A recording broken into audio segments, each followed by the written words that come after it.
There are no bad heroes in the world. Walaupun ini juga baru 6 chapter, tapi pasti ada lanjutannya. Nah, kira-kira ada nggak ya manhwa yang chapternya udah banyak tapi belum dibahas atau udah stop gak dibahas lagi sama channel lain? Kalau ada, jangan lupa komen ya. Oke lah, biar Mimin semangat uploadnya, jangan lupa like, subscribe-nya dong. Oke lah, tanpa lama-lama lagi kita go to story Mas Bos. Pada awal cerita, terlihat keadaan perbudakan yang terjadi kepada bangsa manusia. Mereka bekerja dengan keras karena ada seorang goblin yang mengawasi mereka. Para budak itu dituntut untuk menyelesaikan sebuah benteng untuk ras demon. Seorang pria mengeluh, mendapat cambukan tiada henti di pundaknya. Darah dan keringat di sekujur tubuhnya, hidup sebagai budak sangatlah sulit, kata pria itu sambil mengangkat kayu di pundaknya yang dinaiki seekor goblin. Seorang pria terkuat di dunia, pria yang telah memperoleh gelar champion di usianya yang ke-27 tahun, dan telah memegang posisi fighter terbaik di dunia selama 2 tahun terakhir. Adegan pria itu mengalahkan lawannya, pria yang menyelesaikan pertandingan pertahanan terakhir sebelum dirinya pensiun tanpa kekalahan. Champion kelas berat Liga MMA terbesar di dunia. Kemenangan dengan 23 pertandingan menang dan 0 kalah. Dia adalah atlet Choi Hyun Seok dari Republik Korea Selatan. Dan dia adalah MC kita kali ini. Tak lama setelah Choi Hyun Seok pensiun, ia mati tertabrak oleh truk. Ia bahkan belum menikmati semua kekayaannya. Uang demi masa pensiunnya hilang begitu saja, padahal ia sudah bekerja sangat keras sampai saat ini. Choi Hyun Seok mati dalam keadaan single dan hanya bertarung hingga akhir hayatnya. Ia meratapi kematiannya. 30 menit kemudian ia berkata, kalau ini lebih baik karena ia sudah mati. Ia tidak harus latihan lagi dan tak ada pertandingan pertahanan. Untungnya dia tak punya keluarga atau teman, jadi takkan ada yang bersedih atas kematiannya. Lalu tiba-tiba, sebuah cahaya muncul dan membentuk sebuah portal. Choi terkejut, lalu keluarlah seorang peri yang sangat imut dan berkata, "Maaf, aku telat. SSS kelas hero Choi Hyun Seok." Sambil memasang wajah yang menggemaskan. Namanya adalah Rahel. Ia adalah seorang headhunter yang mencari orang yang hidupnya sudah berakhir di bumi. Choi memperhatikan opai milik peri itu dengan sangat gitulah. Lalu meminta kepada peri itu untuk menjelaskannya secara detail. Lalu peri itu mengatakan kalau ia memiliki dua pilihan. Yang pertama adalah menerima kematiannya begitu saja dan menunggu reinkarnasi kehidupan selanjutnya sebagai perjaka tua yang menyedihkan. Dan yang kedua adalah langsung bangkit sebagai hero yang ditakdirkan untuk menyelamatkan dunia yang telah menunggunya. Sang peri mengatakan hal kedua dengan penuh semangat. Namun, Hyun Seok berkata kalau ini terlalu mendadak dan meminta waktu untuk memikirkannya. Si peri khawatir Choi Hyun Seok akan menolak tawarannya itu, lalu bertanya apa ia berpikir untuk melewatkan kesempatan sekali seumur hidup. Sang peri lalu memberitahu keuntungan seorang hero dengan mengatakan kalau dia akan mendapatkan kekayaan, wanita, dan bahkan hak istimewa yang spesial. Choi Hyun Seok berpikir kalau dia menerimanya, maka bukankah ia harus bertarung kalau menjadi hero? Ia baru saja pensiun dan ingin Choi Hyun Seok bertarung lagi. Lebih baik mati dengan tenang lalu reinkarnasi. Menyadari Hyun Seok akan menolaknya, si peri langsung buru-buru mengatakan kalau dia akan menjelaskannya. Kalau kau menjadi hero di dunia lain, kepala desa akan berlarian ke arahmu tanpa alas kaki dan langsung menyediakan makanan untukmu. Hyun Seok hanya perlu menyelesaikan kuis yang mudah yang diberikan pada Hyun Seok. Sang peri bahkan mengatakan kalau anak kepala desanya pun nanti akan dikasihkan kepada Hyun Seok. Namun Hyun Seok tak bergeming dengan semua godaan yang peri itu berikan. Si peri ternyata mempunyai maksud lain dengan mengirim Hyun Seok ke dunia lain. Maka ia akan mendapat bonus dari atasannya. Karena Hyun Seok tak bereaksi sedikit pun, peri itu berkata kalau dia terpaksa menggunakan rencana B. Ah, lupakan saja. Kalau tidak mau, aku akan menganggap kau menolaknya. Jadi aku akan pergi dulu. Peri itu berkata sambil membalikan badan. Choi, Hyun Seok menyuruh peri itu untuk menunggunya. Si peri tidak memperdulikan Hyun Seok dan berkata untuk menerima saja hidupnya berakhir dan tunggu reinkarnasinya sebagai perjaka tua. Walaupun tidak ada jaminan Hyun Seok akan bereinkarnasi sebagai manusia nantinya. Ternyata rencana B si peri adalah untuk mengancam Hyun Seok. Namun ternyata setelah si peri mengatakan hal itu, Hyun Seok takut kalau ia tidak bereinkarnasi menjadi manusia dan berkata kalau ia akan melakukannya. Si peri berkata kalau ia tidak mendengarnya. Lalu Hyun Seok berteriak kalau dia akan menjadi hero. Si peri tanpa basa-basi langsung saja akan mengirim Hyun Seok. Hyun Seok pun terkejut karena ia akan langsung dikirim sekarang juga. Si peri berkata, untuk apa menunda-nunda lagi? Dunia lain yang menakjubkan sedang menunggumu. Hyun Seok berkata, kalau si peri tak bisa mengirimnya tanpa persiapan. Dengan menyedihkan, ia pun dikirim menuju dunia lain. Kalau begitu, nikmati petualanganmu, kata si peri tanpa merasa bersalah. Kalau ujung-ujungnya dia akan pergi, ngapain pikir-pikir dulu? Tiba-tiba peri itu mendapat sebuah panggilan dan melaporkan calon hero nomor 137321.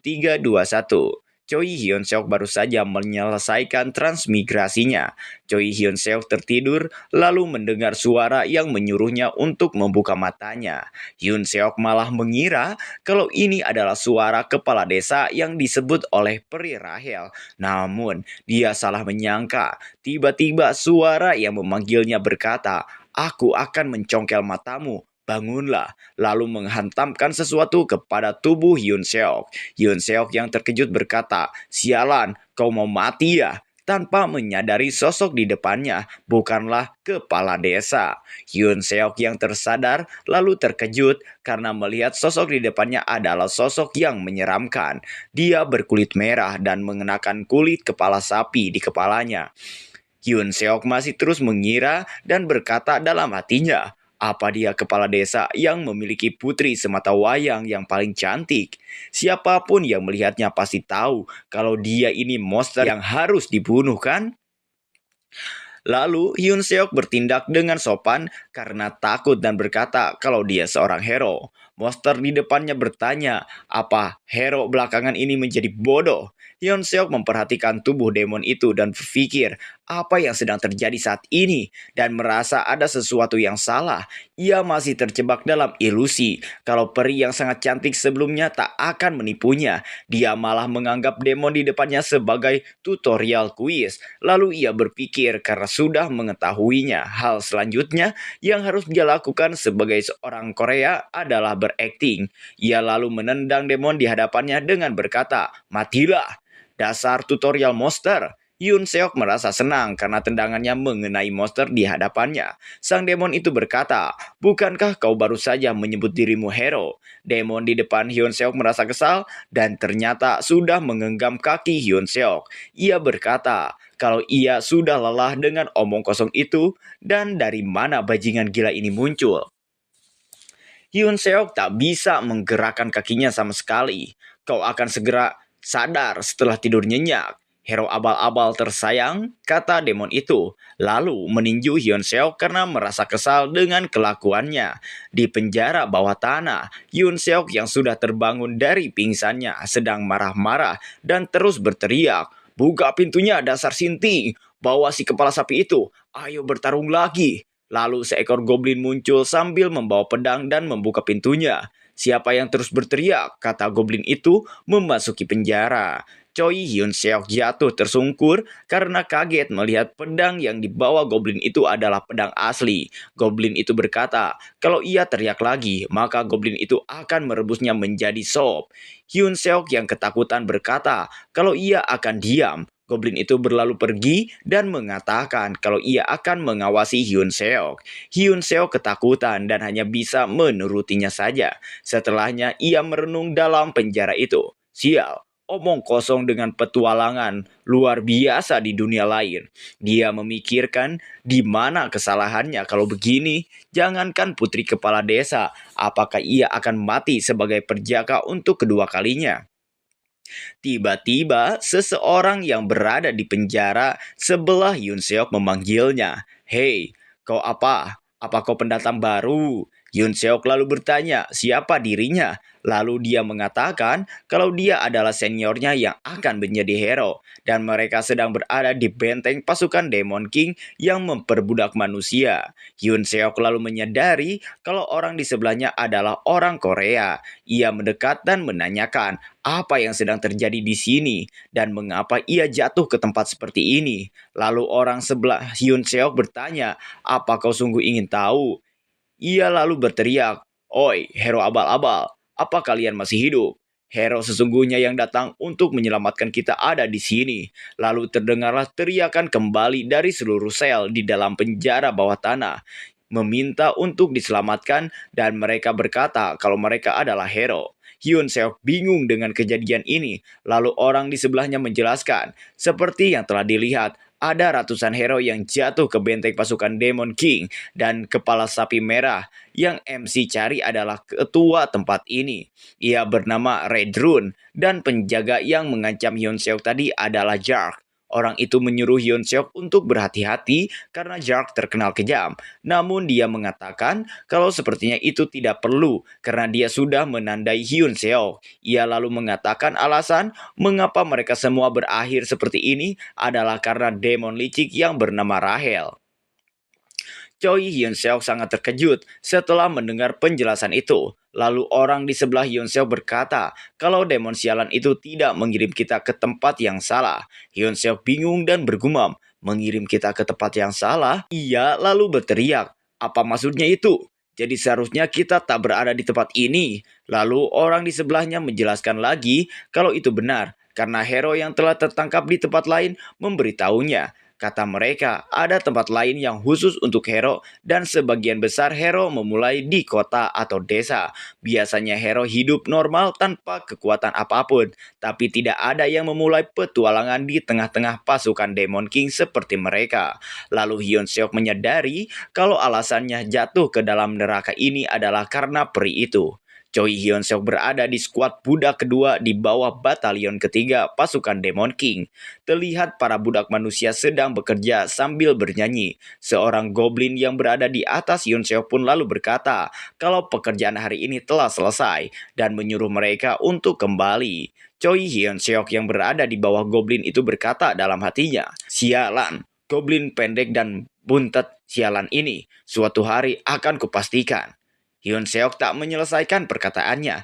Di dalam sel, Hyun Seok lalu mengunci pintunya dan berbaring karena merasa sangat lelah. Setelah bekerja seharian, ia berkata kalau lebih baik di penjara daripada di luar. Lalu ia teringat kalau peri sebelumnya selalu mengoceh soal hak istimewa hero atau semacamnya. Hyun Seok melupakannya karena sibuk bekerja seharian. Biasanya, di situasi ini, slogan populernya, status window. Sebuah layar seperti game pun muncul di hadapan Hyun Seok. Ia melihat status window-nya dan tertera berbagai macam statistik tubuh Hyun Seok. Lalu bergumam, apa angka ini statistikku?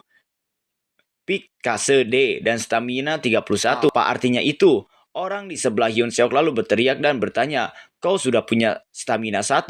Hyun Seok lalu menjawab, iya mungkin, dan strengthku 28. Lalu orang di sebelah Hyun Seok berkata, kau sebelumnya bilang kalau kau seorang champion, ternyata kau memang berbeda. Ia berkata begitu karena Hyun Seok sudah melebihi stat lebih dari 30, padahal baru level 1. Hyun Seok menghiraukannya karena biarpun begitu, Hyun Seok masih tetap menjadi seorang budak. Namun orang di sebelahnya tak berhenti mengoceh dan mengatakan kalau Hyun Seok pasti bisa kabur dari tempat ini dan menjadi hero sesungguhnya.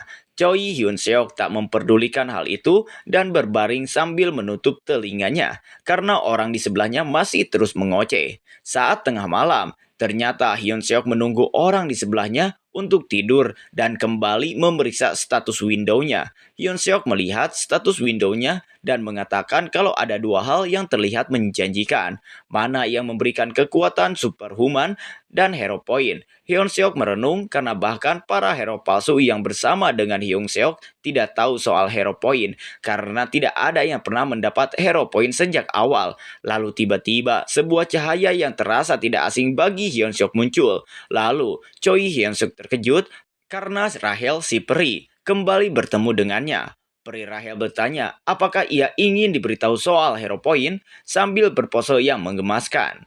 Sang peri datang lalu menjelaskan kalau hero point adalah fitur penting yang membuat kehidupan hero tersebut lebih penting. Hero point bisa didapatkan dari penyelesaian kuis, namun sebelum sang peri Rahel menyelesaikan ucapannya, Yoon Seok yang merasa kesal karena telah mengetahui kebenaran tentang peri Rahel dari orang yang berada di sel sebelahnya. Hyun Seok lalu menangkap peri itu karena sekarang ukuran tubuhnya menjadi sebesar kupu-kupu saja. Choi Hyun Seok yang sedang kesal berkata dengan wajah yang sangat teramat kesal, "Aku tak peduli tentang hero point atau apalah itu, tapi pertama-tama kau butuh diberi pelajaran dulu." Beberapa saat kemudian, Rahel, si peri meminta maaf karena dia tak menyangka lingkaran sihirnya rusak karena ia menumpahkan sedikit kopinya saat sedang makan cemilan. Hyun Seok lalu bertanya, "Dan sebagai hukumannya kau menjadi manajerku." Peri yang telah diberi pelajaran itu mengatakan, peri pribadi lebih tepatnya, karena ia harus berada di sisi Hyun Seok sampai ia berhasil mengalahkan Demon King.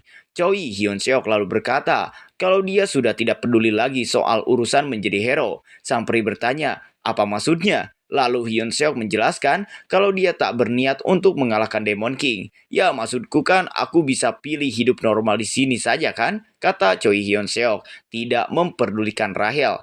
Peri Rahel buru-buru membujuk Hyun Seok dan mengatakan ada banyak pahlawan yang berpikiran begitu, tapi Hyun Seok memiliki potensi level SSS. Hyun Seok menjawab, "Itu tidak berarti aku harus melakukan sesuatu. Toh rasanya memang bukan misiku dari awal." Sang Hyun Seok tak memperdulikan peri Rahel dan memilih untuk berbaring dan membelakanginya.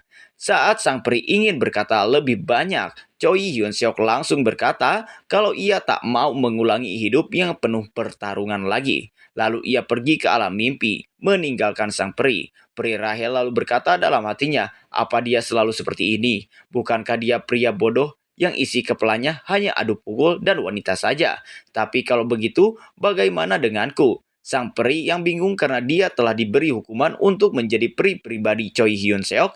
Kilas balik sebelum peri Rahel menemui Hyun Seok. Dia sangat terkejut saat diberikan hukuman itu. Dia merasa kalau dia mungkin sudah membuat kesalahan, tapi dia merasa kalau menjadikannya sebagai peri pribadi itu kelewatan. Ditambah lagi, atasannya ingin peri Rahel untuk mendampingi Hyun Seok hingga dia berhasil membunuh Demon King. Namun keputusan atasan peri Rahel sudah bulat. Dia menjadikan peri Rahel sebagai peri pribadi Choi Hyun Seok atau MC kita ini. Peri pribadi. Sebagai bawahan dari warrior terpilih, peri tersebut harus secara aktif bekerja sama dan melewati semua kegagalan dan keberhasilan bersama warrior terpilih tersebut. Lalu atasan peri Rahel berkata, "Sekarang pergilah Rahel, aku akan mengirimmu ke benteng demon, tepat di mana Choi Hyun Seok berada saat ini. Jangan kembali sampai kau berhasil menyelesaikan tugasmu." Sang peri terkejut dan berteriak, "Tidak! Aku akan dikirim ke dunia manusia yang kotor." Kilas balik pun selesai. Ternyata Choi Hyun Seok masih belum tertidur. Ia lalu berkata, "Ngomong-ngomong, peri pribadi harusnya mematuhi semua perintah warrior kan? Kalau begitu, sebaiknya kau membantu membuat rencana untuk melarikan diri." Peri Rahel pun pasrah dan berkata akan melakukannya. Pagi pun tiba, Sang Hyun Seok sangat terkejut saat dibangunkan oleh para goblin yang membangunkan para budak dalam sel. Choi Hyun Seok buru-buru menangkap Rahel karena takut diketahui oleh para goblin. Namun Rahel yang tercekik berteriak dan menjelaskan kalau dia bisa menggunakan style magicnya sendiri. Hyun Seok merasa heran karena panggilan absen sudah selesai dan para goblin malah menghampiri sel para budak. Lalu ternyata salah satu goblin menghampiri sel Hyun Seok dan berkata kalau Tuan Redrun, sang demonik berkepala sapi, telah memanggil Hyun Seok. Di dalam kantor Redrun mulai pembicaraan dengan berkata, "Aku dengar-dengar kau akhir-akhir ini telah bekerja keras." Choi Hyun Seok terkejut dengan pernyataan Raedrun. Ternyata goblin yang bernama Jack telah bilang kalau dia mendapat tunggangan baru. Hyun Seok terkejut lalu berkata dalam hatinya, "Goblin tengik ini memujiku." Redrun pada awalnya mengira kalau Hyun Seok hanya manusia gila, tapi akhirnya ia senang melihat Hyun Seok bekerja keras. Lalu ia menawarkan Hyun Seok untuk menjadi kepala perbudakan. Peri Rahel terkejut karena tawaran Demon Redrun, apalagi Hyun Seok. Demon Redrun menyarankan hal itu karena kecepatan kerja akhir-akhir ini jauh lebih lamban.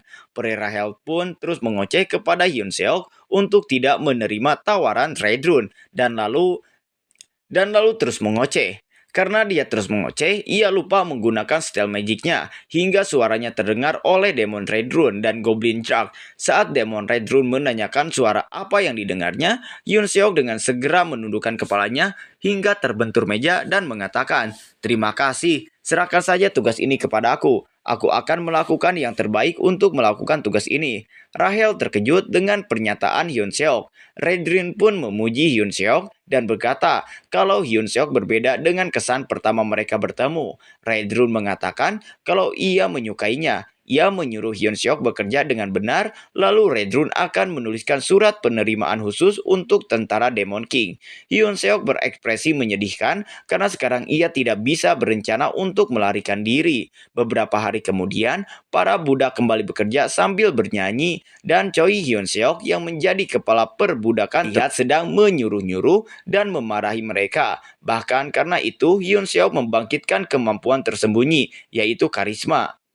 Choi Hyun Seok merasa senang dengan semua itu, lalu ia berteriak kalau menjadi tetua perbudakan adalah yang terbaik. Tak sadar melakukannya di depan para budak, hingga ada beberapa budak yang mengatai Hyun Seok gila dan sebagainya. Bahkan ada yang terkejut kalau sebelumnya Hyun Seok adalah seorang pahlawan. Sang peri Rahel yang berada di sisi Hyun Seok bertanya, "Apa kau sudah gila?" Dia mengatakan hal itu karena mereka bisa berada dalam masalah yang sangat besar kalau terus begini. Hyun Seok menyuruh Rahel untuk diam dan percaya pada prosesnya, lalu mengatakan, "Bagaimana bisa burung pipit sepertimu mengerti pikiran burung fonik sepertiku?" Kata Hyun Seok yang berekspresi tidak memperdulikan Rahel. Choi Hyun Seok menjadi kepala perbudakan dengan memerintah seperti diktator dan berkata hal itu.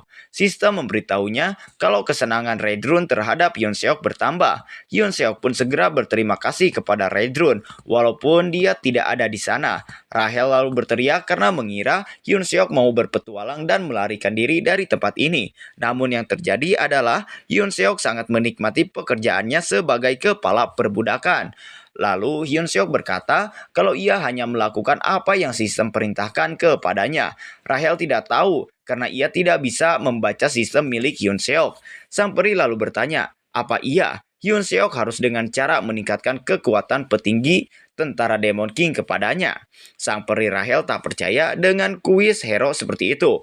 Lalu Hyun Seok berkata kalau ia tak berbohong dan menawarkan untuk membacakannya kepada Rahel. Choi Hyun Seok lalu membacakannya. "Kau yang telah menemukan dirimu terperangkap di dalam benteng milik Demon King karena kesalahan seorang idiot."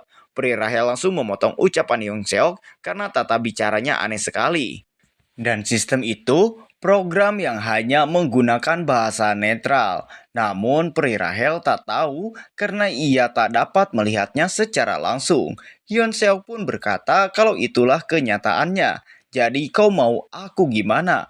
Mungkin sistem hero level SSS agak berbeda." Rahel berkata, "Kalau bukan begitu maksudnya, dengan pasrah tak bisa melakukan apapun." Kemarin malam, saat Hyun Seok hendak tidur, Rahel mengganggunya. Ia berkata, "Bagaimana kau bisa menerima tawaran itu dengan penuh semangat?" Choi Hyun Seok kesal, lalu menangkap Rahel dan mencengkramnya sambil berkata, "Yang gila itu bukan aku, tapi kau. Salah siapa? Aku ada di tempat ini." Tiba-tiba saja sistemnya memberitahu kuis untuk dilakukan oleh Hyun Seok yang menyuruhnya untuk mengambil hati petugas tentara Red Rune dan mendapatkan hadiah sebanyak 100 hero point. Choi Hyun Suk terkejut dengan misi sistem itu, sedangkan Rahel benar-benar tidak percaya jika kuisnya seperti itu, karena hanya petinggi saja yang memiliki kekuatan untuk merubah isi kuis. Jadi dia merasa heran kenapa kuis untuk Hyun Suk isinya diubah. Goblin Jack menghampiri Hyun Seok dan memanggilnya untuk mengikutinya karena Redrun memanggil Hyun Seok dalam kantor Redrun. Redrun berkata kalau ia mendengar tingkat produktivitas budak telah meningkat drastis. Hyun Seok lalu berkata dengan lantang, "Ah, ini mah bukan apa-apa kok. Aku hanya manusia rendah yang bodoh. Semua ini berkat pilihan bijak Tuan Redrun saja." Pri Rahel tidak percaya, lalu berkata, sungguh mengira dia akan percaya pujian murah seperti itu. Dan ternyata, Hyun Seok benar-benar mendapatkan hati Redrun, dan kuisnya dari sistem telah terselesaikan. Redrun nampak tersipu dengan pujian yang diberikan oleh Hyun Seok. Choi, Hyun Seok, dan Rahel sama-sama terkejut karena kuisnya telah berhasil. Lalu Hyun Seok tidak berpikir terlalu banyak karena kuisnya telah selesai dan berjalan lancar. Ia akan melanjutkan rencananya berikutnya. Choi Hyun Seok meminta kepada Redrun untuk melatih para budak. Redrun heran dengan permintaan Hyun Seok. Lalu Hyun Seok dengan gugup menjelaskan, menyuruhnya membayangkan kelompok budak pekerja elit yang saling bekerja sama. Para budak yang ahli dalam disiplin melakukan pekerjaan tanpa malas-malasan sama sekali. Dengan budak seperti itu, maka pembangunan benteng dapat selesai dalam waktu seminggu, kata Hyun Seok mengakhiri penjelasannya. Redrun pada mulanya merasa ragu karena fisik manusia itu lemah untuk bekerja dan latihan terus-menerus. Sebelum ia menyelesaikan perkataannya, Hyun Seok langsung memotong ucapannya dengan berkata, "Nanti komandan akan bilang ke Tuan, Redrun, kerja bagus." Redrun pun langsung menjawab kalau ia mengizinkan, entah naib atau bagaimana. Nampaknya Redrun benar-benar menyukai pujian. Choi Hyun Seok pun sudah meninggalkan ruangan Redrun dan berada dalam ruangannya. Pri Rahel yang pasrah tampak terus mengeluh. "Aku yakin pahlawanku sudah gila. Pertama, dia bergabung dengan pasukan Demon King dan bahkan sekarang dia melatih para budak. Bagaimana aku bisa hidup kalau aku merasa sedepresi dan seputus asa ini?" kata Rahel yang terus mengeluh. Hyun Seok pun berkata kalau Rahel berisik sekali. Lalu dengan datar berkata kalau ia punya rencana. Rahel langsung berteriak, "Apa kau berencana mempermainkanku lagi?" Hyun Seok menjawab, "Kau pikir aku ini kau atau apa?" Hyun Seok menjelaskan kalau ia berencana menggunakan para budak untuk melakukan pemberontakan. Rahel terkejut saat Hyun Seok menyebut pemberontakan. Benteng yang ditempati oleh Hyun Seok memiliki 3.000 budak manusia, sedangkan jumlah prajurit dari pasukan Demon King hanya sekitar 500 saja. Terlebih karena terdapat markas persekutuan manusia yang tidak jauh dari tempat Hyun Seok berada. Karena itulah para demon terburu-buru ingin menyelesaikan benteng yang ditempati Hyun Seok ini. Dalam kekacauan pemberontakan itu, kita bisa meminta bantuan dari persekutuan manusia. Begitulah Hyun Seok menjelaskan pada Rahel. Rahel pun nampak berbinar dan berkata, "Jadi kamu bukan orang bodoh yang isi kepalanya hanya otot dan adu tinju saja ya?" Hyun Seok tidak menghiraukannya dan memilih untuk melihat hadiah kuis yang telah didapatkannya. Rahel pun masih tak menyangka kalau Hyun Seok beneran menghasilkan hero point. Jadi kuisnya beneran bukan bohongan. Hyun Seok pun menjawab, "Sudah aku bilang kan, sekarang ada juga yang namanya Heroes Tour." Hyun Seok lalu berniat untuk melihat hadiahnya dalam sistem. Ia berkata dalam hatinya dan berharap untuk diberikan sesuatu yang bagus agar garis hidupnya menjadi lebih baik. Choi Hyun Seok merasa senang karena fitur dalam sistemnya telah terbuka. Ia kemudian menyentuh Hero Store dan berharap yang keluar adalah barang yang bagus. Setelah menunggu, akhirnya ia berhasil mendapatkan Hero Skill. Namun ia menjadi kesal karena ternyata mendapatkan Hero Skill yang ampas. Hero Skill yang ia dapatkan adalah skill untuk memasak dan bersih-bersih.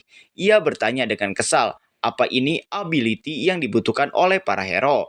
Rahel yang berada di sebelahnya menjawab dengan gugup kalau itu disebabkan karena Hero Store milik Hyun Seok masih level 1. Peri Rahel lalu menyarankan Hyun Seok untuk mengoleksi lebih banyak hero point dan meningkatkan Hero Store-nya untuk menemukan sesuatu yang berguna. Kejadian lucu pun terjadi. Hyun Seok yang kesal berteriak dan ingin menangkap Rahel. Banyak bacot, dasar, pri penipu. Dan Peri Rahel yang kabur sambil berteriak meminta diselamatkan. Keesokan harinya, Choi Hyun Seok membariskan para budak yang lain di lapangan dan menyuruh mereka untuk menyanyikan lagu Corps Pasukan Ketiga. Mereka bernyanyi dengan penuh semangat. Kejadian itu ternyata diperhatikan oleh Demon Raedrun di atas dalam ruangannya lewat sebuah jendela. Ia bersyukur karena telah mengizinkan Hyun Seok melatih para budak. Lalu tiba-tiba Goblin Shark menghampiri Raedrun dan mengatakan kalau ada hal penting yang ingin dia laporkan. Ia berkata kalau pasukan manusia menuju benteng demon dan pasukan divisi ke-8 yang menghadapi mereka telah jatuh ke dalam perangkap dan mundur. Sontak saja membuat Raedrun terkejut. Divisi ke-8 adalah unit terbesar di area mereka. Jika divisi ke-8 dikalahkan, maka hanya tinggal menunggu sampai para manusia menuju benteng. Demon Raedrun tak memiliki pilihan selain merelakan benteng yang hampir selesai dibangun ini. Goblin Shark mengatakan kalau tidak ada waktu untuk memikirkan yang lain dan meminta untuk segera melakukan evakuasi. Namun Demon Raedrun menghentikannya dan berkata, "Tunggu dulu Shark. Sejak zaman kuno, perang dikatakan sebagai pertempuran persediaan militer." Ia lalu mengatakan peraturan pertama, yaitu jangan pernah kehilangan petugas pasokan yang kompeten. Demon Raedrun menyuruh Jack untuk maju dan ia akan mengurus Choi Hyun Seok dan mengikutinya. Choi Hyun Seok yang sedang melatih para pasukan tak melihat Demon Raedrun yang keluar dari ruangannya melalui jendelanya. Hyun Seok berkata dalam hatinya, "Sepertinya latihan pertempuran hari ini akan dibatalkan lagi karena pengawasannya. Kemampuanku sedikit meningkat, tapi masih belum cukup untuk melakukan kudeta." Terhanyut dalam pikiran dan menatap sistem Windows-nya, ia tak menyadari Raedrun melompat menuju ke arahnya. Raedrun pun melompat dan tepat berada di belakang Hyun Seok. Choi Hyun Seok terkejut saat melihat Raedrun berada di belakangnya. Raedrun berkata kalau tidak ada waktu lagi dan menyuruh Hyun Seok untuk mengikutinya sekarang juga. Hyun Seok bertanya dengan gugup kepada Raedrun, "Kenapa mendadak sekali? Kemana kita akan pergi?" Sebelum Raedrun menjawabnya, para pasukan manusia sudah menyerang benteng mereka. Para pasukan manusia sudah menembus benteng dan mengalahkan para goblin.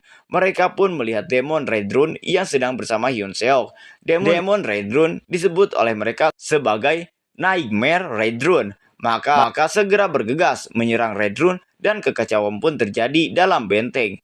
Dalam kekacauan itu, Hyun Seok berpikir kenapa ada pasukan manusia. Ia lalu mendapat ide kalau ini adalah kesempatannya untuk melarikan diri dan menusuk komandan Demon King dari belakang untuk kembali ke umat manusia. Saat Hyun Seok sedang berpikir, para pasukan manusia menyerahkan Raedrun. Namun dengan mudahnya Raedrun menghabisi mereka semua. Raedrun bahkan mengeluarkan combat art-nya Explosive Destruction Wave yang membuat Hyun Seok terkejut. Raedrun lalu bertanya-tanya pada Hyun Seok, apakah dia baik-baik saja? Hyun Seok yang ketakutan setelah melihat Raedrun mengeluarkan kekuatannya dan berkata kalau ia baik-baik saja dan siap pergi kapan saja. Setelah kekacauan itu, seluruh para pasukan manusia segera menyelamatkan para penduduk dan ternyata mereka adalah pasukan aliansi dari berbagai kerajaan.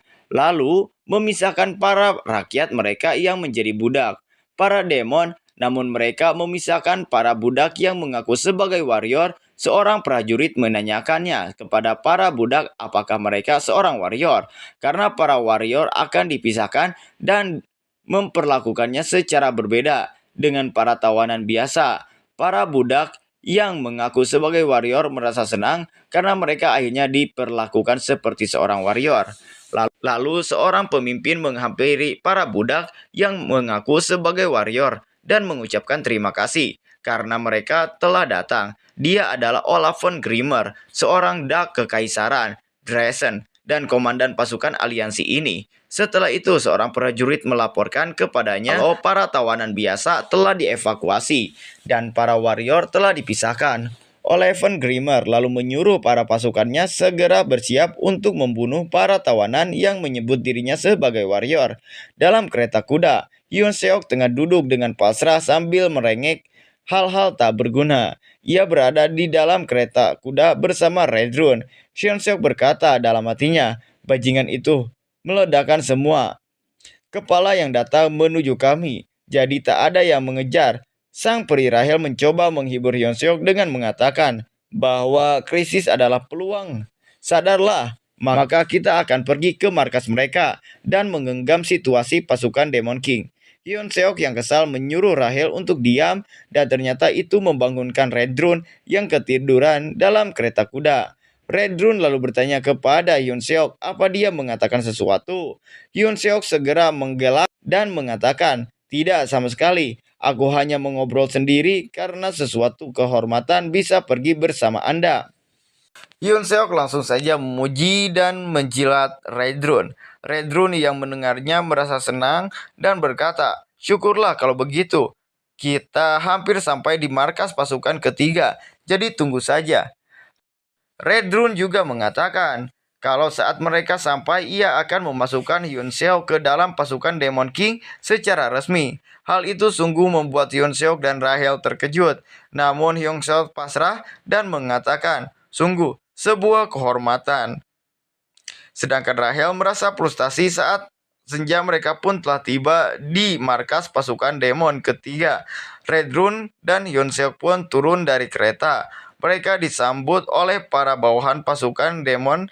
Redrun menyuruh Hyun Seok untuk mengikutinya, karena ia akan langsung membawa Hyun Seok menemui komandannya. Choi Hyun Seok dengan pasrah mengikutinya dan berkata, sungguh kehormatan yang sangat mulia karena bisa bertemu dengan komandan secepatnya. Hyun Seok lalu mengikuti Redrun.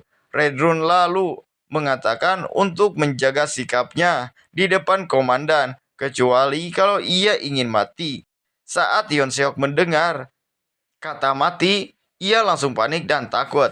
Namun Hyun Seok mencoba untuk menenangkan dirinya dan berkata dalam hatinya, ada pepatah mengatakan, asal akal sehatmu tetap terjaga, kau bisa bertahan meski di kandang macan. Hyun Seok menegaskan kalau ia tidak akan menyerah. Redrun dan Hyun Seok tiba di luar ruangan Komandan Demon. Lalu Komandan Demon yang berada di dalam ruangan tersebut mengizinkannya. Saat mendengar suara komandan, Choi Hyun Seok langsung mengira kalau komandan itu adalah seorang wanita. Dan saat memasuki ruangan, nampaklah seorang wanita demon, komandan dari pasukan ketiga Demon King Hemis.